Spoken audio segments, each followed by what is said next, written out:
তো আমার প্রিয় বাংলাদেশি ভাইয়েরা, আমার জন্মস্থান বাংলাদেশি ভাইয়েরা কেমন আছেন? ভালো আছেন সবাই? অবশ্যই দোয়া করবেন আমাদের বাংলাদেশের জন্য, যেন ফানি কাজি অল্প দিনের ভিতরে নামি যা আর বৃষ্টি টিষ্টি যদি কমে যা। সবাই মসজিদে মসজিদে দোয়া করবেন আর সবাই মিনাত পড়াইবেন আমাদের দেশের জন্য। দেশে যেন ফাঁক মুক্ত রয়েছে এখন, আমাদের দেশটা বাকি যেটা ফাঁপ আছে এগুলো যে মুক্তি হয়ে যায় ইনশাল্লাহ। আমাদের দেশটা তো নষ্ট করে গেছে, যাক। তো যেটা করে লাইছে অনেক, আমরা সুসিদ্ধান্ত ভুল সিদ্ধান্ত করতে হবো। আর আমরা কিছু দোয়া টোয়া চাইবেন মসজিদে মসজিদে সবাই, যার যেখানে মসজিদে ডুবি গেছে এরা আপনার কিছু টাকা পয়সা যদি কোনো অন্তত চাই, আপনারা অবশ্যই দিবেন।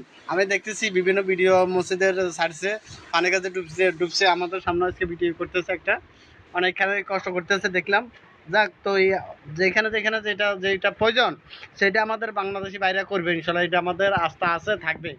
আর আমাদের ডাক্তার ইউনূস কাকা সাহেব